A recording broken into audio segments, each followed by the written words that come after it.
Greetings, everybody. Nino the Mystic here, and welcome to a Sunday Live. We are actually back with the Sunday Lives, and not only that, we are actually back with EA Koetting. How you doing, EA? I'm doing spectacular. Thank you. So glad to be on here, and it's cool because usually at this time when you're doing your Sunday lives, I would take my phone for a walk and just go walk through the woods and listen to you. So that's pretty cool to be on this side of the camera.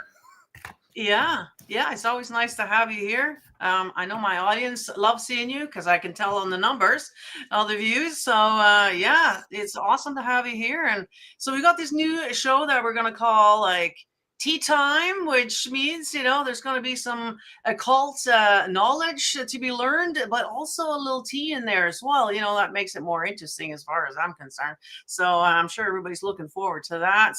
And yeah, so this one I thought we would start off with Michael Aquino.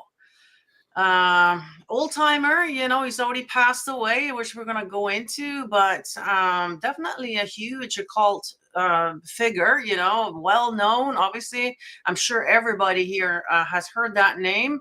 And well, we can go over a little bit who he was and whatnot, and yeah, get into some weird things there with that guy. Now, I don't know. Do you have anything you want to start off with there, or? Well, first off, I'm going to start this conversation, I guess, by saying that I do have a tremendous amount of respect for the work that Dr. Aquino did through his life for promoting Satanism and the left-hand path. Uh-huh. However, I think looking into him, there's some really interesting kind of fishy things that makes me wonder who was behind him, who was supporting him, and what his actual mission was. And also, I've got some friends who've been part of the Temple of Set that he started that have had some really interesting insights that we can kind of talk about. But yeah, he was instrumental, along with Anton LaVey, in bringing Satanism and the left-hand path to the forefront of at least American culture at first, and kind of spread from there. So yeah. The interesting thing about that, so I guess, just for I don't know if the audience, I'm sure most people here already know who he is, but there might be some people watching this later who have no idea who he is. So why don't we just share quickly just a little bit, who is this guy, So this is the Wikipedia of Temple of Seth. And the one thing that I like about the Wikipedia is that you can get a lot of other links in here, So it's kind of like a quick place to get a lot of links. Now, before we even get going, the weird thing about this Wikipedia is that Michael's name here is no longer highlighted. He no longer has a Wikipedia page, which he used to have. Yes, he did, actually. He had a pretty impressive one, because I remember looking at his Wikipedia page years ago, and I hit Timothy up and said, "What do we got to do to get me a Wikipedia page like this?" Right. Yeah. So I thought that was something that kind of made me wonder, like, okay, what is going on? Now, we can go over a lot of different theories of what we think happened to the guy, but the thing is that we got to remember that this guy actually was a high-ranking officer in the military, specializing in psychological operations, which is basically where PSYOP comes from. That's where PSYOP comes from. That's his specialty. And he actually started that early, in his early 20s. He was already up there. And from what I understand, once he went into the Vietnam War, is where he got interested in the whole Satanism thing. Yeah, interesting. So it's very interesting. Like, how would you come across Satanism there? I don't know. But you got to remember that he is specializing in psychological operations. Right. So that's where he's actually from. But yeah, so he, I guess you got to go a little bit further back then. The Church of Satan was Anton LaVey, founded that back in 1966, along with his wife and daughter and whatever. And then Aquino came in the picture, in 1975? Well, that's when he left actually in 1975, started his own thing.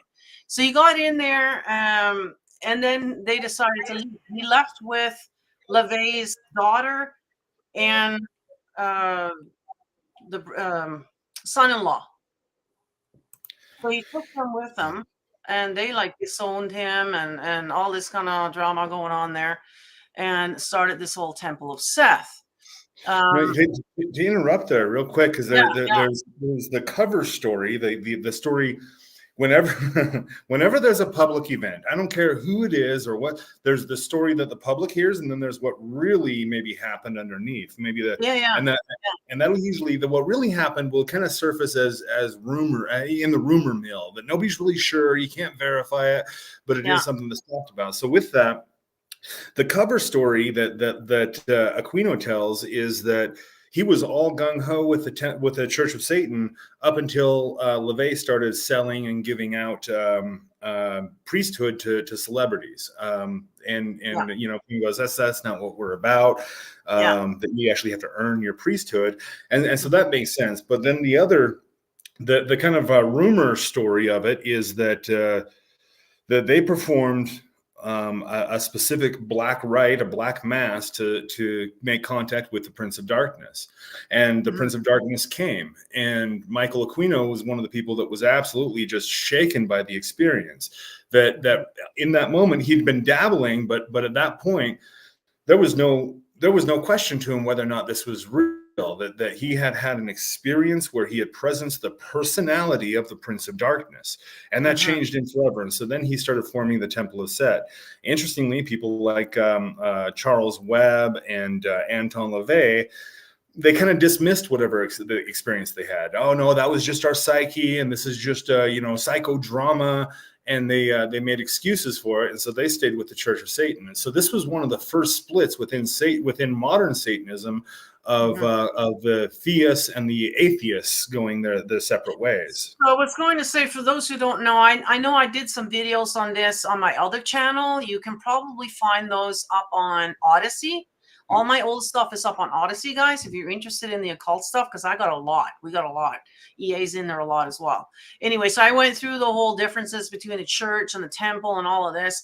And that's the point there, that LaVey and the church and the temple, actually, they're all atheists. They actually don't believe in a being named Satan. They just believe in the concept of an adversary, I guess, to the God of the Bible, essentially. That's the only thing that they have in common there. So yeah, so from what I understand is that Aquino channeled Satan, and Satan said he wanted to be called Seth.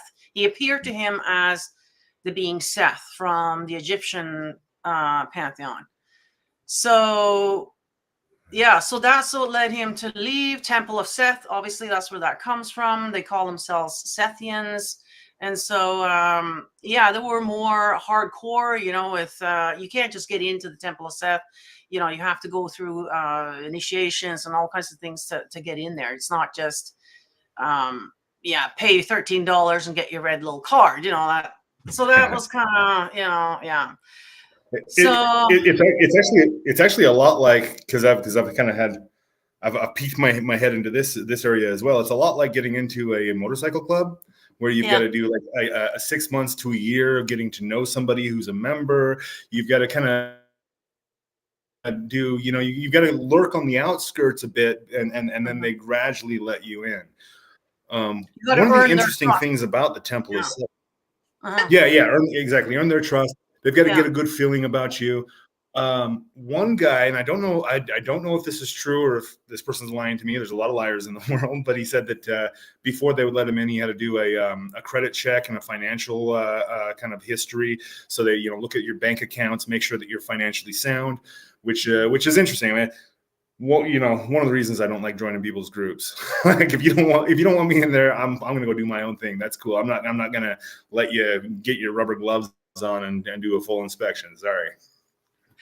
Yeah, that's the thing. Like, there's, people don't realize that a lot of these members of these kind of sects and temples and churches and whatnot are high-ranking people. There's your lawyers and your judges and police and, your school's principal. might be in there, and so so they do kind of, there is a hierarchy as far as the financial thing goes in there as well. Unfortunately, there's the same bullshit there as it was in high school, so that kind of goes everywhere, and they want to make sure that they're going to get their money, right? So and that you're not going to steal from them, essentially. That's so it kind of goes back to the whole trusting thing. If you've been in jail or you owe money, then chances are you're probably going to do something to us as well, so I get that whole thing. Especially the closer in you get into, certain areas. So, yeah, I mean, I get it, but then again, not to say that there's not a lot of good people who don't have those credentials in order, you know what I mean? We all probably have at some point in our lives, but, yeah, so he was more hardcore or whatever. Then, the, Xena and what was his name? Shrek. Nicholas His Shrek. name for some reason. Nicholas. They end up leaving there for some reason. They had a falling out. And to be honest, here comes some of the tea. Is I actually chatted with Nicholas not long ago. And I asked him about this. And he's like, because we're going to be talking about something. There's a theory about what happened to him around his death that I find very fascinating. But he actually said that no, he doesn't believe that he was capable of doing that kind of right. He didn't go into details, but he didn't have much good things to say about him. So they obviously had a falling out, and I don't know if maybe he was as hardcore as he's being led to be. You know what I mean? And so, well, and Nicholas is possibly one of the most hardcore Satanists in modern age. I mean, that guy does not hold back with his and even though he doesn't call himself a Satanist anymore, he calls himself a Buddhist now. They actually, both of him and his ex-wife now are into Buddhism, tantric Buddhism. So it's we'll spin on it there, but yeah, you're right. Buddhism itself is a pretty satanic religion. So when you actually look at the tenets of it, you look at the way it's approached.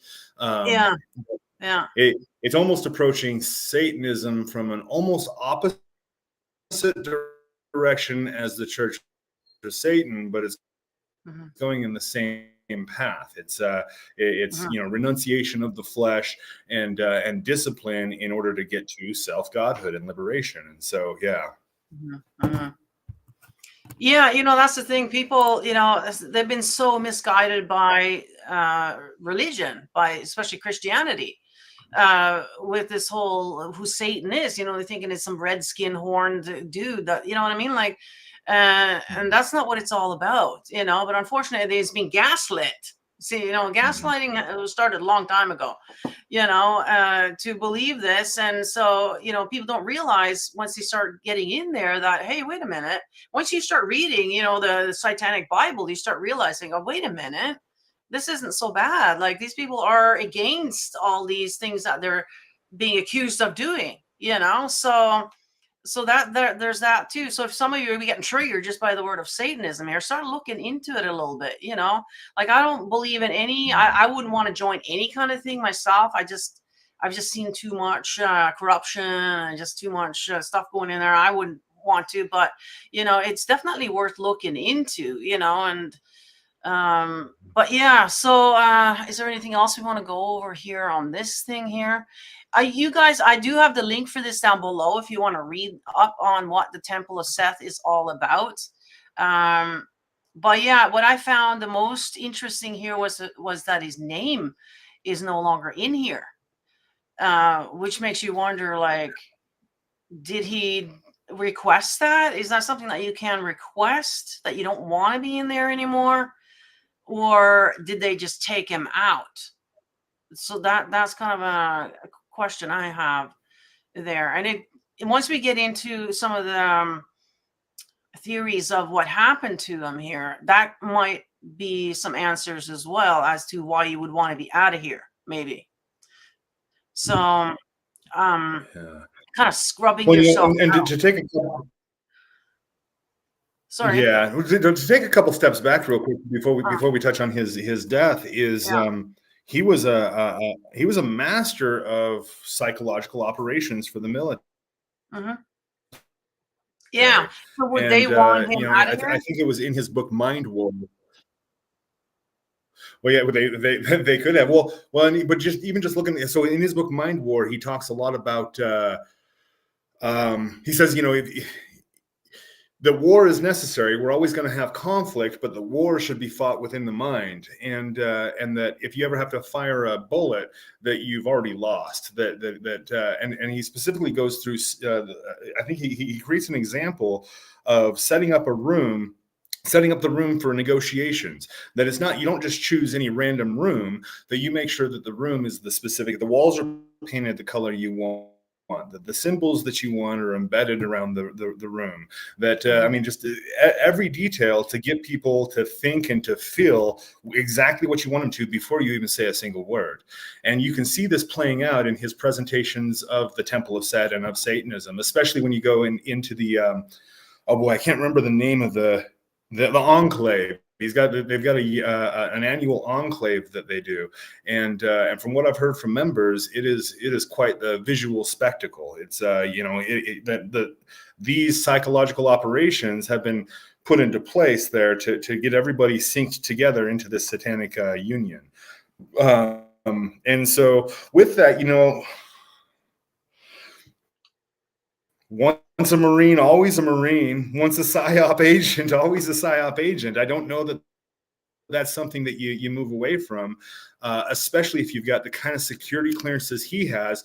So anybody who has a U.S. military security clearance, you pretty much maintain that for your entire military, but also with whatever profession you get into after. So anybody who has a military clearance will usually do a lot of work and to maintain that, going in for regular checkups where they're looking from the service. By having that security clearance, you've still got your name on paper saying that you will and will not do and say certain things. And so for a covert psychological operations fella, I imagine that I mean, I think his work was ongoing for the agencies, and I'm not sure. I don't think necessarily for the. And this is all right now. I'm speaking nothing but conspiracy theory. I've got no facts to back this up. This is just my intuition. Is that he was working for black government for the underground world empire, as I call them. Well, you know, yeah, we do see that we do. Yeah. We do see that a lot when there's people who are pushed to the top, whether they're celebrities or whatever, that if you're sitting on Oprah Winfrey or whatever, you somebody put you there. You know, that's something. Believe me, I've struggled my ass off to try to get the recognition and the success that I have, and it has not been easy. And I've got pushed down and beaten up every time for it. To see somebody just rise up and get the kind of attention he did, it's like that was being pushed. Yeah, not only that, actually going back a little bit too, he was actually born with money. So his mom left him like millions, apparently. So first of all, he's rich. First of all, okay? Then he becomes a high-ranking officer in his 20s, specializing in psychological operations. And from what I understand, he died with that pension. He was still getting paid by the military when he died. Plus, he had all his money. And so this is goes with the theories of why would he do what he did, or maybe this is why he did what he did, because he had all his money. You know what I mean? So we're going to get into it. I know we're kind of letting everybody kind of hang here with this, but there's so many theories around it. Now, I also heard that he was sick at the end. He had been battling cancer or something. He was on the mend, and then he got it back again, and he was old. And so maybe it was just him getting tired of, being sick. Maybe that's all it was, who knows? So, I mean, it could be. I did an interview. I got to interview with him on Michael Deacon's show. I think it may have been End of Days Radio, or it might have been just Michael Deacon's show. But Michael Deacon had Aquino and me on a show together, kind of the former generation of the left hand path, and then me, and he seemed, I mean, just from a phone call, I can't really attest to his health, but he seemed lively and well off. And that was just a couple weeks before his passing. And Oh, well, that's I interesting. asked him, Okay. yeah, oh yeah. I mean, he was complaining about politics at that point. He was just complaining about the Democrats and the Republicans and all this. And I'm like, I was thinking, well, that's weird. And then I asked him, I said, what advice do you have for this age, for the coming Satanists that are rising up right now? And he said, well, keep your heads down. It's gonna get rough out there. And that was really telling. I didn't know, I had no clue what he was talking about, but I have come to find out, indeed, it's getting rough out there for us left-hand Panthers. And Yes, I know. he seemed to call that almost as if he knew what was coming. Interesting, right? So that makes you wonder if he was part of that whole thing, because I mean, it would make sense that you would be on the inside to take people down. Start the thing that everybody's joining. Now you're going to be scrutinizing every single person. And you're, like you said, they're even asking for credit checks. So they know everything about you in there. If you know what I mean? Like, that's the thing about joining these things. You don't know what they're up to and what, you know what I mean? Like, it's just, so maybe they were doing some kind of psyop on all these people that were in there, using them for whatever, because you got to remember the MK Ultra is coming out of that thing. I think he was into what do you call it now? The AI, like all this stuff taken over, all that stuff. He was into all of that stuff. His daughter, apparently. Now, I studied all of them like years ago, and I found tons of stuff.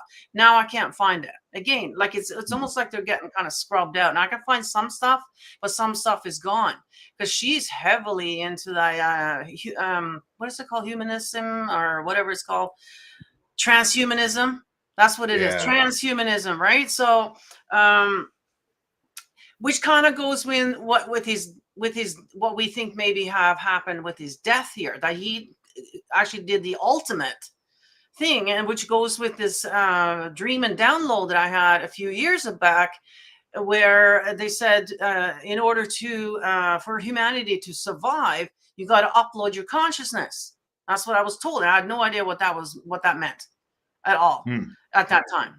So we've been kind of talking about that over the years now. Now it's starting to like, oh, that seems to be the thing to do. And if you got a lot of freaking money, I would want to come back too, into something. So there was a video that's actually Raised by Giants did that got me on this topic to begin with, because this guy is talking about this. So we should just roll that clip and then just go right into the meat and potatoes that we want to talk about here. And then let's see here. Let's get rid of this thing. We'll just watch a few minutes of this video here. And I found this very interesting. And this is what got me on this subject here. Really, what you're talking about, going back to Set in Egyptian times and Setianism, which is very arguably Satanism. And Michael Aquino is a great example of that, coming up with the Temple of Set, an offshoot from the Temple of Satan, where he just kind of said, well, I'm going to rewind the tape a little bit back to more ancient version of Satanism, which was Setianism. And it's, under the same satanic umbrella because it has the same history. And because, let's face it, the cult of Baal, this is basically the same long, strange religion that was back in the times that you're talking about. And lo and behold, Michael Aquino is argued by many of those, for those who are unfamiliar, he was an intelligence asset here in the United States, very high level, top secret intelligence officer. And he was the founder of the Temple of Set, which was this Satanist church. And he, according to many, took part in something called the Red Rite, which was, when he was later in life, the Red Rite was literally kind of a magical cloning, where you get a pregnant donor, an already pregnant woman, And at a certain point in her pregnancy, you do this magical incantation where you place the hand on her belly and you commit suicide and basically upload your consciousness into the forthcoming child to be reborn, but to keep all the knowledge of this existence, which is exactly what the Egyptians wanted, right? They had no problem with the reincarnating. They just didn't have to want to learn everything over again. They wanted to, hit the ground running, maintaining all the data that they had incorporated, learned, and encompassed in their minds from this incarnation. And that is very much along the lines of the transhumanist agenda. They want to live forever. It's the same thing. That is. So, yeah, I heard that. I'm like, oh, well, I never thought of that. I didn't even know that he had self-inflicted, actually. I found that I saw, apparently on the death certificate, it does say close range self-inflicted. So definitely, something he did himself. Now, the question is, did he just do it because he was sick and old? Or did he actually? So now so this is why I'm so curious. Why can't I find stuff? Because I want to find out now, is there a woman pregnant around him at that time? Who was his estate awarded to? So if you were going to do this, you would then will all your money to this child, because that's going to be you. And second of all, you would have to now choose this woman to be your mother. Like, there's so many things here to think about. Like, wow. Like, and yeah, is he a 4-year-old child now then running around? Because that was about 4 years ago that he passed away. So yeah, what do you think? Well, first off, that this probably seems ridiculous to a lot of people. That's not even possible. Why would somebody even believe that? But this actually is taught in several different magical traditions and religions. For instance, in Haitian Vodun, it is known there's a specific veve that I give. A veve is a magical symbol that I give in my book, Spider and Green Butterfly, that helps you trespass time. And so you can use that veve to find a perfect vessel for your next incarnation and to transfer your soul to them. And you can actually do this in Vodun. You can do it before you die and before that person is even born, because you're operating outside of time. And it does have to be close to your death, but you can begin this operation while you're still alive.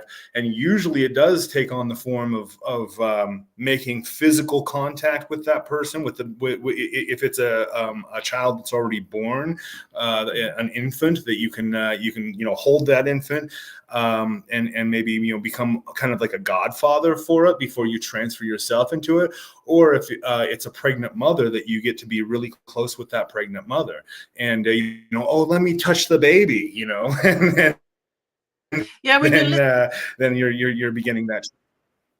Go ahead. When you listen further, when they're talking in there, writer said something about cutting the umbilical cord is when it's too late or something. So I don't know if that has anything to do with it. I don't know exactly when the soul even arrives into a baby, and I definitely don't know anything about this whole thing here, but I have heard, I've talked to a lot of different occultists, and they all seem to be, we've heard of this. Yeah, there's things in different pantheons, different religions. I think the Buddhists actually have a thing like that as well, that something that, that they can do. Maybe shamans back in the day, I can see them transferring into the next one, and that's how you would have all that knowledge. I mean, that makes sense, so very, very interesting, I'm thinking, I think the book is called On the Left Hand of God. I could be wrong about it, but it was a book that looked at Eastern systems, and that was one of the practices in there, is that upon your death, you're supposed to visualize the place that you want to go. And so through your life, you will have soul travel to different realms. And so you can choose exactly what realm you want to go to. Lock your mind on that, visualize that as you pass away, and then with your last breath you'll transfer to that place, and that this can be done just as easily by to transfer yourself into a person, into a living baby, or into a baby in the womb.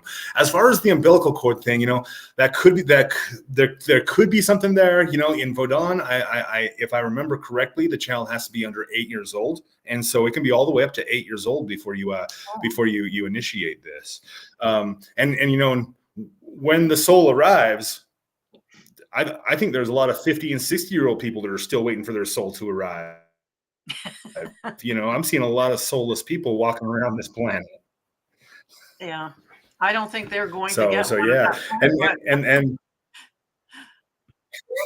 right, yeah, for sure. So there could be a lot going on there. But yeah, this is something that has appeared in a lot of different systems that you can do this, and it might be something I'll make use of by the time I pass away. We'll see. So would he have done that? Yeah. Well, according to his buddy there, or ex-buddy there, Nicholas, he doesn't think that he's capable of doing that. He didn't have anything good to say about him. So, but that's the tea. I don't know. That's, hearsay. But, yeah, I mean, it sounds like it's possible. And so this is why I'm questioning, why is he out of the Wikipedia all of a sudden? Could this have something to do with you trying to scrub yourself out of there because you're over here now as somebody else? So that's where I want to know, like, who inherited all this money?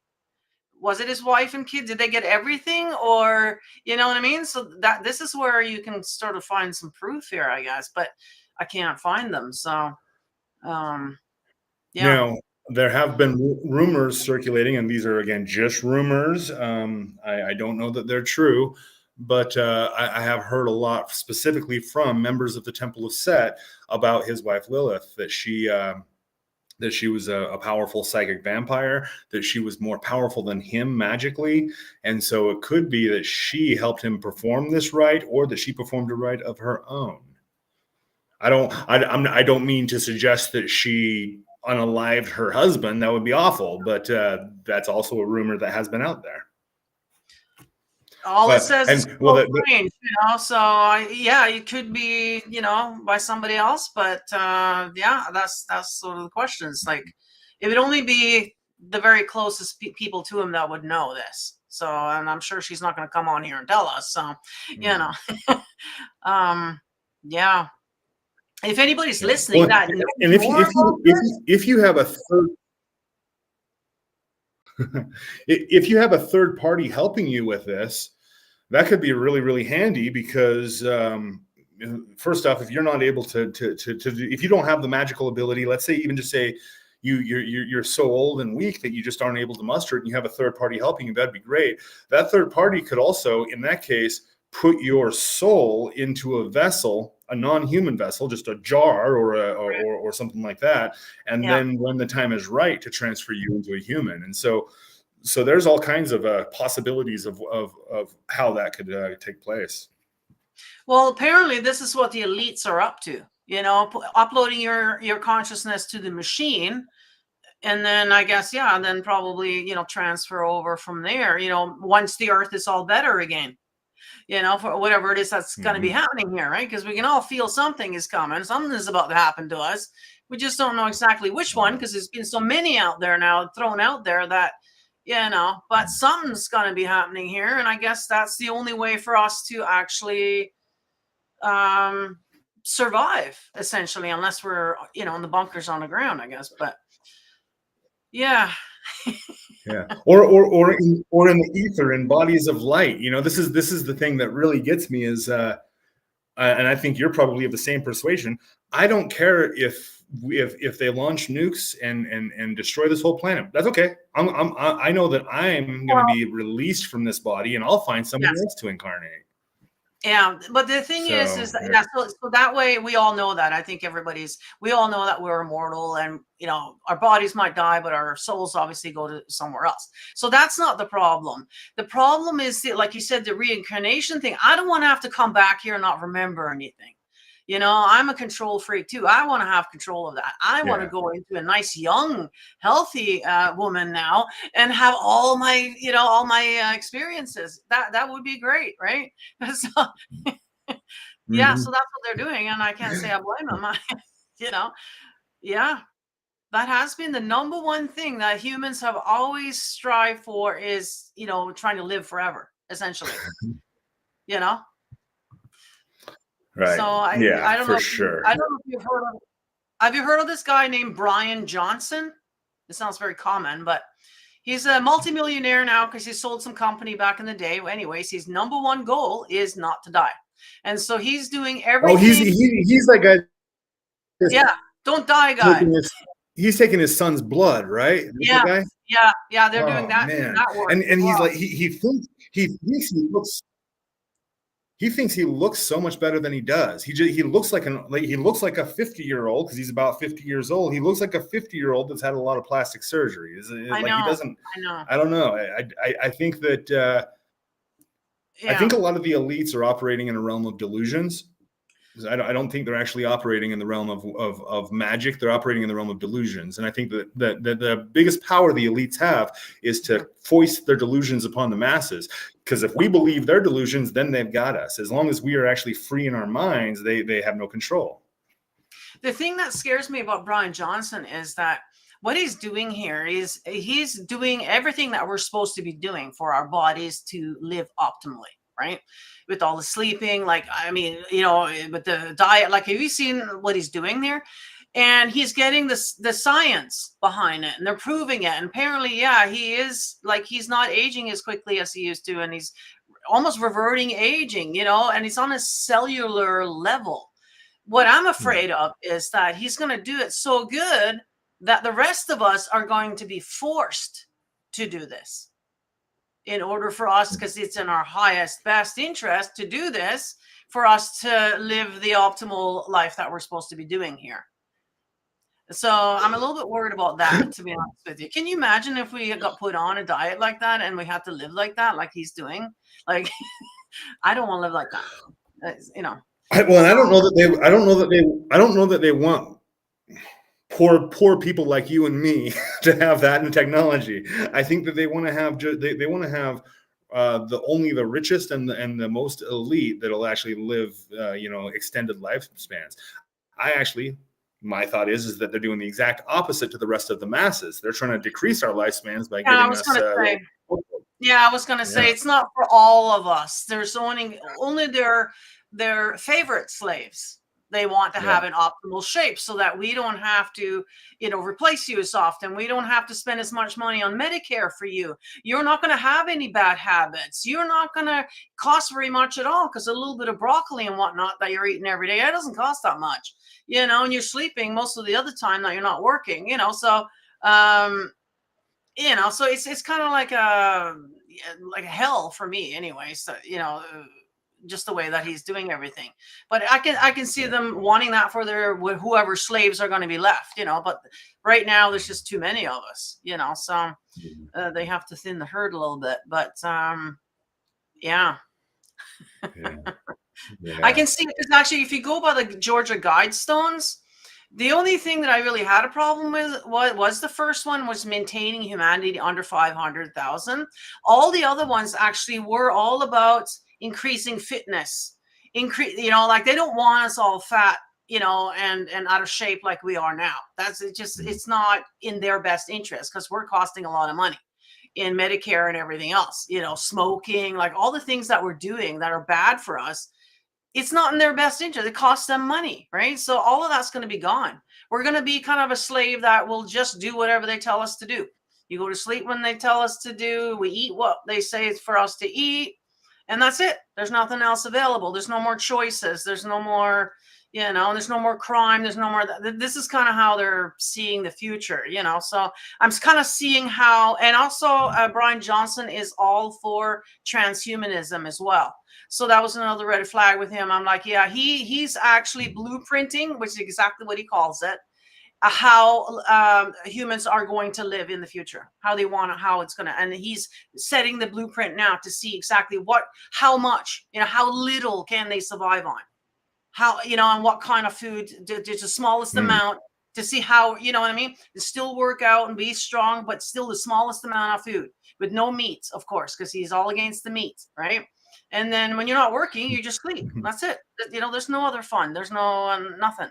So yeah, I can kind of see how he's part of that whole thing, and we just don't see it yet. But yeah, that's my feeling, anyways. But yeah, very interesting about the red right. I'd never heard of that before, but then now when I start talking around, a lot of you, there's something like that in every religion and every pantheon kind of out there, and this is definitely something that I think the elites are doing, and something I personally would do if I had all that money. See, right now I wouldn't want to come back because I got nothing to come back to. But if I had, I would be worried about leaving too if I had millions and millions in the bank. I would want to come back to spend that, right? So I can see why they're so worried about it, right? That's about the only thing you can take with you or not take with you is your money, so. Yeah. Yeah. Yeah. I don't know that I would do it if all that technology was available to me. I mean, I might go. I'm just going to say like 120 years old. That might be my healthy all the way through it. 120, I think would be, I don't know, maybe I'd get there and I don't know about though. I like this clinging on to this reality makes me think that these people, if they are people at all, that these people are, they don't have a firsthand experience of the other realms, because if they did, they wouldn't be clinging on to this life so much. This life is just, this is just an expression of something that is eternal. And so we're just going to fold ourselves back into the eternal and then unfold ourselves back into it's a really short-sighted view. It's a really short-sighted view. So. It is, yeah. Either they're not very spiritual. They don't believe in any of this stuff, right? They haven't experienced anything. Or it just does come down to the reincarnation. They don't want to come back and not have to remember. Like they said, it would be nice to come back, and if we have to come back, and it seems that that's what we keep doing. And when you watch the rest of that video, he had a theory about, maybe this is all there is. You either come back or there is nothing else. Like, you know what I mean? Like, oh my God. I guess we won't really know until we're getting there, but so if that's the case, if that is the case, you've got to come back. There's not much else, which I don't believe, because like I said, I mean, I remember being on the other side. I remember seeing all kinds of things and having experiences there. So I know there is something more, way better than here, on the other side. So yeah, I'm not too worried about it either. But I can see if you had tons of money that you would be, holding on to that money, right? Yeah. And I wouldn't be surprised that that's what's happened to all these rich families. How is it that they own everything now all of a sudden? How is that? You know what I mean? Mm-hmm. Was there some stuff like this going on, maybe? Yeah, I mean, in the Emerald Tablets, it talks about Thoth having a rejuvenation chamber that he would go into for a couple hundred years and then reemerge and be young again. And but it would take a couple hundred years, and then he would come back out and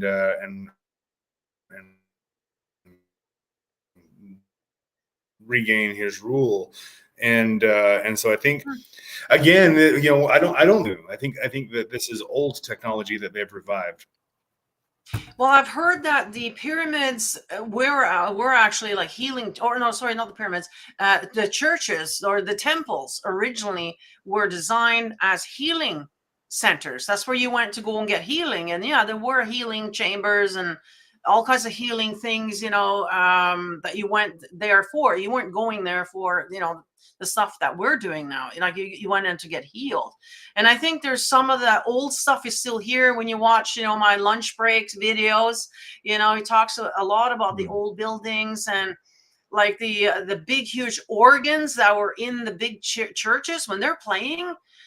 the vibration that comes from that actually heals your organs, and that's where that word organ comes from. So we were meant to go to the temple or the church, whatever you want to call it, to get healed, and we actually walked out of there feeling great. That was the whole idea of the whole thing. It's gone to shit lately, but yeah, so there's a lot of that old technology still floating around that you can see on those kind of channels, and it's very interesting how they are scrubbing out history real quick. And I do believe that, yeah, time hasn't gone past as much as what they said it is. It wasn't that long ago, since the last reset there, and they're covering everything up. And yeah, very interesting to see. Yeah. Yeah. Well, and one of the big things that my lunch break brings out is the fire story that appears in all these places where whenever they need to hide something, well, burn down a building. Great Look fire. at it. They're like, yeah. This great fire burned all these stone buildings to the ground. Now, wait a minute. Are you telling me that you can light a fire and it's going to melt stone? I don't think so. That would take a direct energy weapon. I'm sorry. Yeah, well, I mean, never mind 9/11. We're not even going to go there because that's another one of those. But yeah, no, actually, we did a video on that actually a few months back there, a couple of months ago, about the Great Fires. If it's not on YouTube, because some of them I'll take off of YouTube, but they will be up on Rumble and Odyssey. So go and check out those platforms and check out all the videos that we're doing there. And yeah, every single city and all over the world, Great Fire, and around sort of the same time frame, around the 1700s, somewhere in there, and so I'm thinking, America was founded in 1776, all these fire, like, I think, yeah, something huge happened around then, and they're trying to cover all the old stuff up. And this here that we got going on now, it just seems so fake. Like, it just seems so unnatural to me now. Like, it's just like, yeah. I mean, supposedly we've spent thousands of years building all of these remarkable giant buildings way too big for you and me to inhabit, giant buildings out of stone, marble, limestone. And now we do plastic houses. You got plastic on the outside of your house. You got houses that are just blowing down left and right. Yeah, I know. We can't even build a little come cabin wipe your now. house out. Yeah, I know. Yeah, it's No. yeah. Like, we usually progress, not Something's way degress, off. right? So yeah, and I think everybody's kind of sort of waking up now, and this is where it's getting interesting for them, because it's like, oh shit, okay, well, here we go. Then what are they gonna do now then? So we're actually getting into pole shift now on my Let's Talk series that I got going on, and it's come to my attention that the Anunnaki actually might be able to actually do the whole pole shifting, that they have been doing this purposely, and that's how they kind of wipe us out each time, and get the waters to do the wet work for them, literally, and and start all over again. And they've been doing this a few times from the looks of it, and we might be kind of hitting that time again, because it goes in cycles from the looks of it, so yeah. There's a mystic and divinator out there named Jim Gerard, and he does some really amazing stuff with dice readings and with other forms of divination.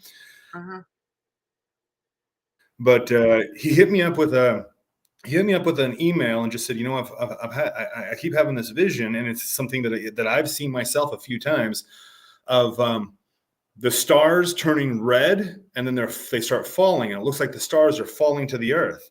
And I'm like, what's this about? And he says, well, the only thing that could explain that would be a pole shift. It's not that the stars are falling; it's the Earth is moving the poles are moving so quickly that it makes an appearance of the stars falling. And even if it's just a magnetic pole shift, that would still give an appearance, an optical illusion of the stars falling. And so, we may be coming up upon that. That's interesting, because prior to that, when I talked about this dream download thing that I had about uploading, before I even, in the beginning of that thing, I saw these fiery things coming down. Now, I didn't clue into that was being stars, but yeah, these things coming down. So whatever that is, I don't know, but yeah, something is on the horizon for sure. So I don't know what to do with that information. There's nothing we can do about that, obviously, other than get your affairs in order and know that, hey, we're going to be out of this hellhole pretty soon from the looks of it. So, and be excited about that, because, like we talked about earlier, there's no real death here. We're just going to transform into, something else, a different dimension. That's all, Yeah. Yeah. Well, and and I hit up back in, I think it was around 2015, 2016. I started seeing the writing on the wall, and so I called Papa Legba, and I just went into my backyard, formed a circle of cornmeal, and called Papa Legba and just said, Grandfather, what do we do? This is, can we start throwing curses on world leaders or something, or how do we? And he says, no. He's, the world as you know it is beyond being saved. Like you can't turn this boat around. He says the only thing you can do is find your sanctuary. And that's actually what motivated me to come and find this exact spot I'm now sitting in, that I built my house in. Is it just, I was led here. It felt like a sanctuary to me. I explored a lot of other places I could have purchased, and this was the land that just called to me. And it is set up. It could survive quite a bit right where I'm at. And I'm kind of of two minds. Like a big part of me would rather just be at ground zero for whatever's going to happen. Just take me out and I'll be done with it. But also I know that my life is not my own. My life is in service to greater ideals and to greater things. And so if they want to keep me here, if it's my path to stay here and to keep teaching and whatever it is I need to do, I guess I'll do it. But I think that is the only real thing that we can do at this point, is to find your sanctuary, find the place that you can go when shit hits the fan.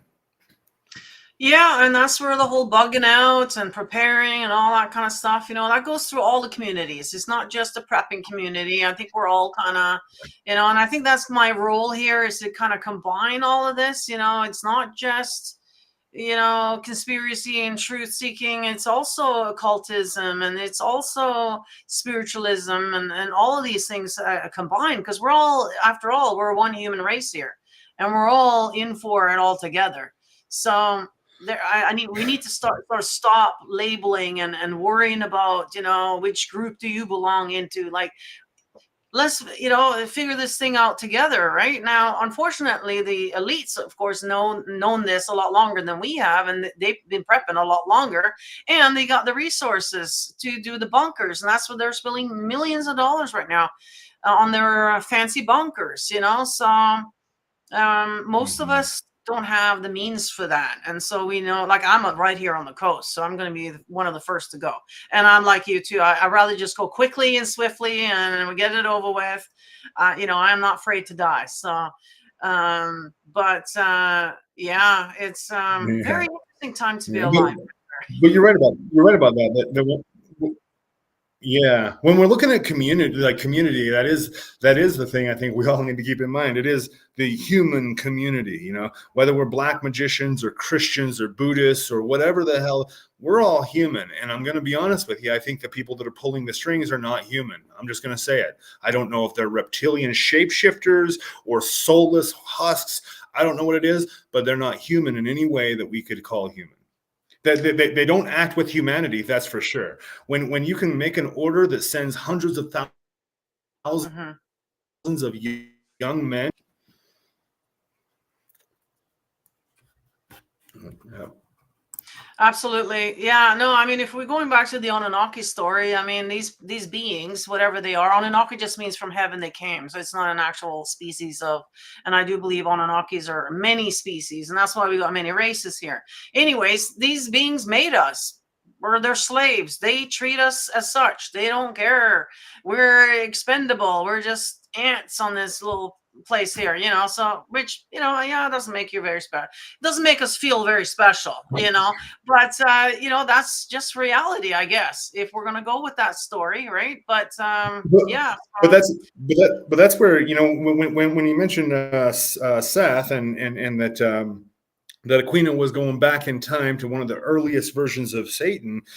That really, honestly, when we look back to most ancient cultures, we can see what I would call proto-satans. For instance, Shiva is a proto-satan. Seth or even Apophis or Apep would be a proto-satanic figures.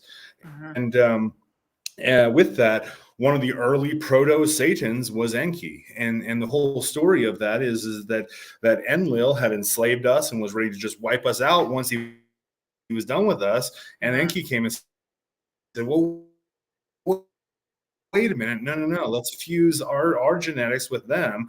He actually saw something in us worthy of transcendence, and that is the Satan story over and over and over again in every myth, that Satan comes along and says, wait a minute, you can eat of that tree, you are special, you too are God. And so that's another interesting thing with the Anunnaki is that not only are they not necessarily just one species, but they're also not all on board with the same program. That that there are, you could call it cults or factions within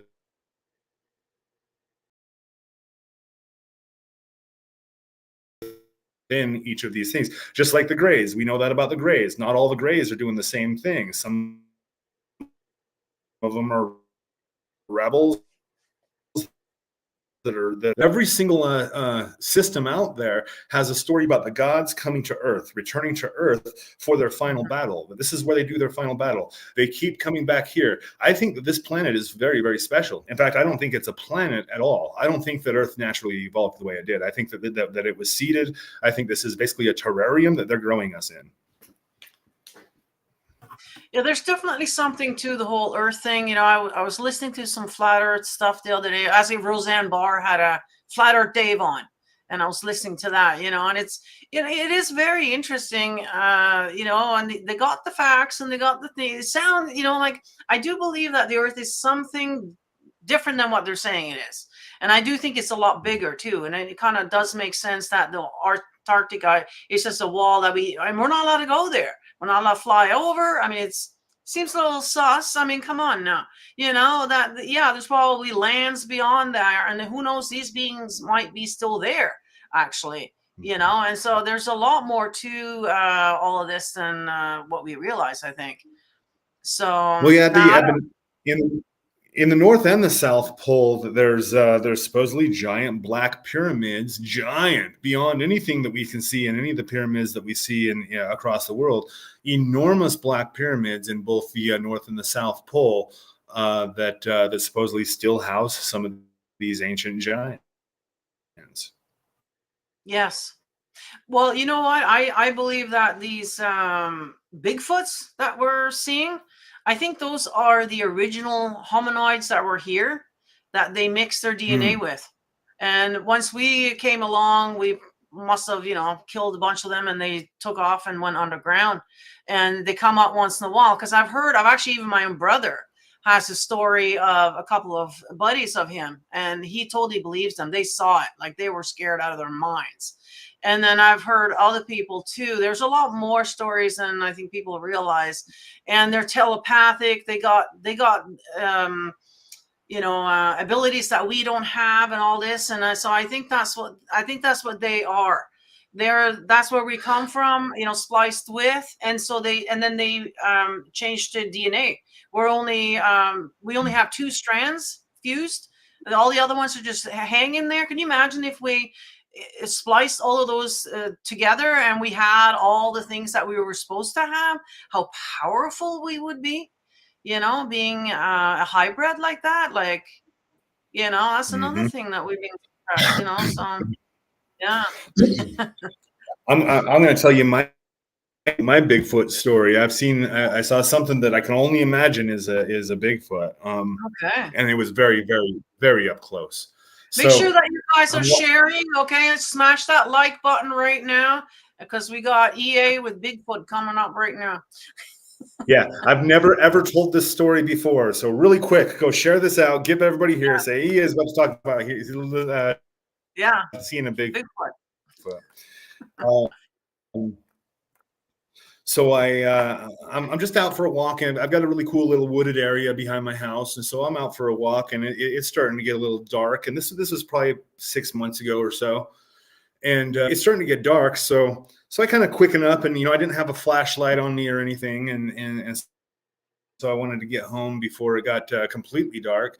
But it was still there was still a little bit of light over the hills there, and I come wandering in, and I come walking around a corner, and I see looked like a, covered in black fur, and I could see where there wasn't fur, that it was all black. It was black skin, not like African black either, like black. And he looked at me, and I saw his eyes were kind of yellow, glowy a little bit, and he and his eyes opened up like we both surprised each other, and he was probably 10 feet away from me, and I froze and went, "What the?" And I froze there, and he walks over to a shadow area that's completely shaded in a tree, squats down, and then vanishes into the shadow, and that was the last I seen of him, and so that really hit me, and that was. It made every hair on my body stand up, and I ran the rest of the way home. I bet. My hairs just stood up when you were and that was but wow. Yeah, so yeah, he and so he and obviously that's able so it must have been a child.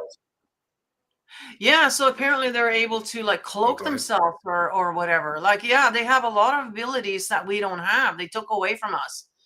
We would have them if all our DNA strands were, fused back together. So from them and from the Anunnaki, so we got a lot of things going on here that it's just been taken away from us, and I hope that they make up for that somehow, yeah, and then going back to what we're talking about too, about the Enlil. So according to the whole thing, apparently Enlil is the god of the Bible. He's the god that's against humanity. He's the one that caused the flood. He's the one that's, is the jealous one and all this, wrathful one, that god, right? And Enki was sort of the one that had sort of sympathy for us. I felt a little bit sorry. And so this is where the Noah story comes, because I guess he took, which was directly, the only reason that Noah wasn't special in any other sense that he was directly descended to Enki. Apparently he was the next in line or something like that. So he wanted to preserve his own bloodline essentially. And so that's why Noah, was picked to survive, among others, whoever was underground. So obviously these hominoids, they survived it. They were underground already. And maybe the elites at the time, I don't know if they had that technology, but yeah. Very interesting. Yeah, so there you go. So that would match up. That would match up with Enlil being Jehovah or the God of the Bible. Like just looking again at the Garden of Eden story. That hey, you've got this garden, you can never leave this garden, and you can only do certain things in this garden, but it isn't a nice garden. And so it is like slavery. Hey, look, you've got the cotton fields, and these are really nice cotton fields, and just go work the cotton fields and don't leave. And then if you do, you're going to get punished. And so it's very clear that God had us kept as slaves, and that it was Satan, aka Enki, who came and gave. So this is the funny thing, because it is get out of the garden, get out of that comfort and security into the wastelands where you have to fend for yourself, but at least you're free. I think this is the choice we always have to make. Do we want comfort or comfort and slavery, or do we want discomfort and freedom? I don't think you can have comfort and freedom. I don't think that's pretty much it. That is our choices, isn't it? You either go with the government, what the government says, live in your 15-minute city, right? Or you are a nomad out somewhere else fending for yourself.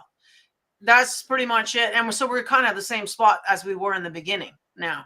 And Yeah. and Aldous Huxley, warned about this quite a bit in a lot of his works, as far as that creating domed cities, which they're starting to do with these 15-minute cities. So they're going to do these 15-minute cities that you won't have to have a car, and everything you want is right within this 15-minute walk, and and you should just stay inside the garden. And if you go out, you're going to have to hunt your own food. You're going to have to grow your own food. You're going to have to, probably contend with nuclear radiation, so yeah. Exactly. It's the same old story being played over again, guys. And we're at that precipice right now with them, wanting to switch the game over a little bit. We're done with this level. We're going to go to a different level now. It's kind of like a video game. It's a whole different level. It's all new things in there. Oh, boy. Yeah, it's like... Yeah. Well, and unfortunately, Ted Kaczynski was right. In his manifesto, what industrial... Oh, I can't remember the exact name of it, but in the Unabomber's manifesto, he makes a really good point that all of this technology is not leading to anything better. It's gonna go into a peak where we think it's good, and we won't even notice that we're being boiled like a frog. Yeah, I've noticed that already. Yeah. Mm-hmm.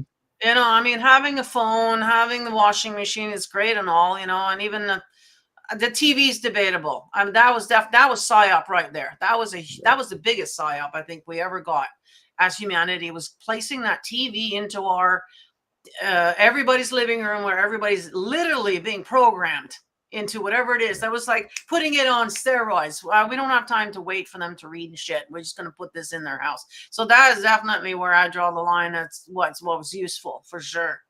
Yeah, it's no, that's the number one rule of technology, and I find myself wandering off, and everybody does, but we have to bring ourselves back to, we use the technology, not the technology using us. If you're just flipping it on and being entertained and losing time with it, that's not you using the technology, that's the technology using you. And so, like this conversation, I'm outside doing archery today, and I'm doing stuff cool, and then it's like, all right, now I'm going to use this technology to have an awesome conversation with Nina, and then I'm going to go back to the real world. And that is one big thing. We've got to start finding ways of getting ourselves back into nature and back into the real world, and only using this technology for specific tasks. Yeah, and this is where the whole internet has backfired on them, you see. So now we're having conversations like this that we didn't have before, because now we got YouTube and all this. However, you can see how they're scrambling now with their fact checkers and all of this, right? They're, oh, you can't talk about that, or you can't, trying to scrutinize it all, even though it's supposed to be YouTube, it's supposed to be our tube, not your tube, our tube. We're supposed to be able to talk about whatever we want. Like, why do you even care? You know what I mean? Oh, no, but they care. You should see all the things I'm getting on Facebook. They're trying to shut me down. Now they're trying to accuse me of copyright on my own logo and stuff now. Like they're just trying anything to get rid of you. They don't want to, they don't want you talking out there. And so now it's backfired on them. You see, now it's gotten to the point where they can see that, oh, yeah, this is definitely the end of this technology, because it's not working in their favor now. So yeah, I don't think that the censorship that they're doing to you and to me and to others in our field, I don't think it's because of what we're doing right now or what we've done in the past. I think they're getting prepared for what's coming. They don't want us talking about what's about to happen. It's not about what's happening right now. They're always, that's one thing we have to realize. They've already planned all this out. They're already planning their next moves. And so that means what they're doing right now is a prediction of what's about to happen. And so they want to shut down free thinkers, anybody who gives people the ability to have any kind of power over your own life. You're going to get squashed, or they're going to try to squash you. But that's one thing that that these reptilian overlords have forgotten, is the power of the human spirit, that we don't go down that easily. That's right. And so being a free thinker is one thing, right? But then you add on the spiritual elements to some of us. See, so that could be very scary for them, like, because we can see things that, aren't here yet. So, yeah, I know what they're doing, but yeah, interesting, right? Yeah, even that Yeah. uploading the consciousness Yeah. that wasn't even thought of, back then when I heard about it. So yeah, yeah. Well, even with with the military and CIA remote viewing programs, it's interesting that they never ever allow you into the program if you're a psychic, if you do magic, if you're interested in the occult. That excludes you. They do not want people who have a natural ability to tap into this. They want you to use only their methods. And if you're a mystic like you and I are, that you're going to get into these states and start talking to other entities and other things that are going to tell you, break free and break free of your slavery. And that's the last thing that they want. They want everybody to be compliant. So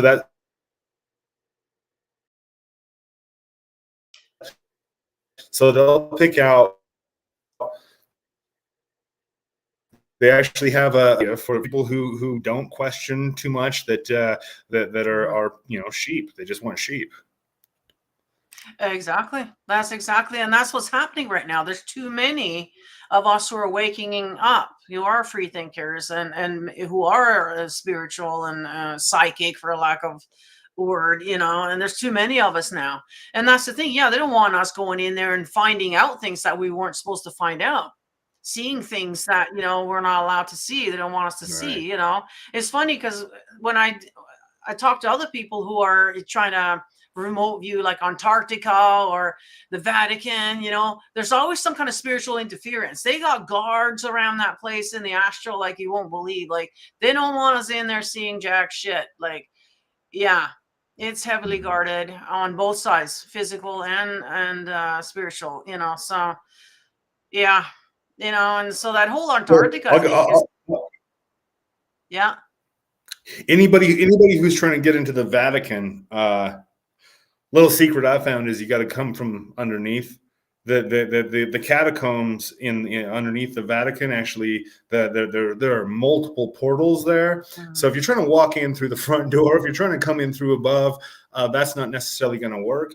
But I have successfully projected myself into the Vatican, but I've had to go from underneath, start in the catacombs, and come up as a ghost out of the catacombs.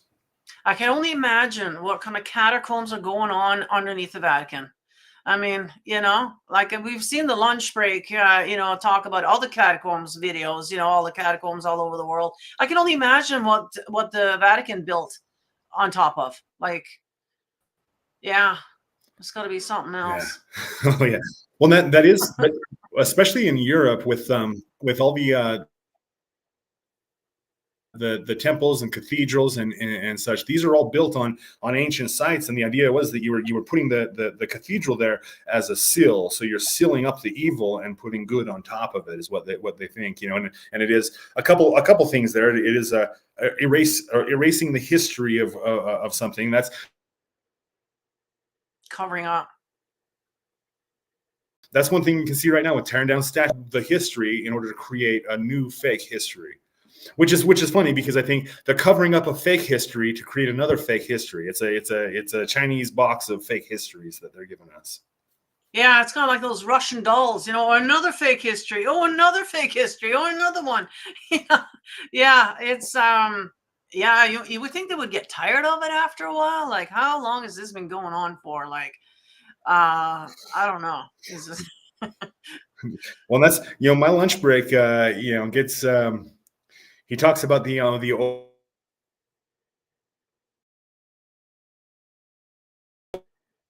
overseers, and this does make us kind of think that there are this ancient group of families that stay out, that they're not inside of this recycle matrix. It's just all of us little people that get recycled into this fake system of history and reality. So yeah, that kind of makes sense. Yeah, I wouldn't be surprised. Yeah, just us little slaves over here. Yeah, right. Yeah, exactly. Oh, wow. Well, that's been a fun hour, I gotta say. Very interesting with this whole Aquino, going back to the Aquino thing. Did he not do something like that? Is he capable of it? And then the question is, so if anybody's listening that knows anything about Aquino and his family, yeah, where did his money, where does his state go? Is there any evidence of any of this anywhere that way? Comment down below or email me or something. I would love to hear. Well, one open question about Aquino is, why did they hide his death for like 8 months? It was like 8 months between when he died to when the announcements were made. So they were sitting on it, waiting for something to happen before that announcement was made. Because usually, you pass away and within a few days, it's known. But it wasn't known. Everybody thought he was alive for a good 8 months before the announcement was made. So there's a lot of there's a lot going on there. 8 months. 8 months. Isn't that an interesting time? Right? Almost 9 months, almost the gestation period of an infant. Could it have been that whoever was just pregnant like a month into it, and then he went in there right away? Like, that is interesting. Yeah, no, I was trying to figure out the exact date that he died, but I can't. So this one blog said that they started talking about it around end of June or something, but then in the official thing that he's got there, it says September 1st. So nobody really knows the date that he died. Yeah. So interesting. That's another interesting clue. Yeah. Yeah, and but I've got to I think I've got to take Nicholas Schreck's side with this, that I don't believe that Aquino was that powerful. I just don't feel like he was. I feel like he made contact with the Prince of Darkness for sure. I think that he received a lot of cool things. He was an accomplished magician, but I don't know that he was that accomplished to be able to do that transfer. But I don't know. Maybe he was. Maybe he was holding a lot of secrets. Well, one of the things that I have heard from everybody who's been a member of the Temple of Set is that there's an obvious pyramid of ascent through the temple, and everybody at the bottom, all the newcomers, are really excited about magic and demons and Satan. As you go up, the further up you go, the more they don't even believe in that. Like, it's almost like a prerequisite at some point in the initiations. Oh, do you still believe in Satan? And if you say yes, well, you don't get the initiation. If you haven't actually rejected the core tenets of the religion, well, you don't get the highest initiations are reserved for those who don't really believe it and aren't really practicing it. And so it's a really weird thing. It's like you have to lose your belief in it in order to be accepted into the fold. So I don't know. And that does wonder, yeah, which makes you wonder, going back to this whole psychological operation that he was an expert in. That would make sense if, he's sitting there on top knowing, like, oh yeah, this is all founded on whatever.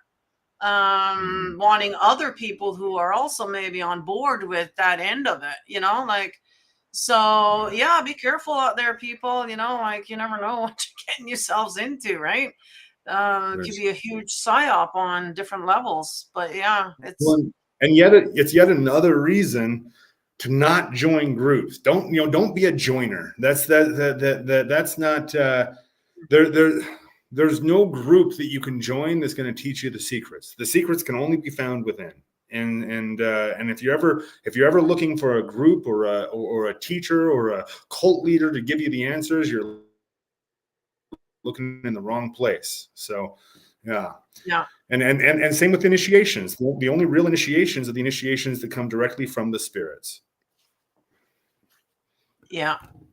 And they'll lead you to that, and you can self-initiate and you can do all kinds of, you don't need a whole bunch of, churches or temples or anything, to do that, and that's where you need to go within. And that's what they're going to tell you anyways.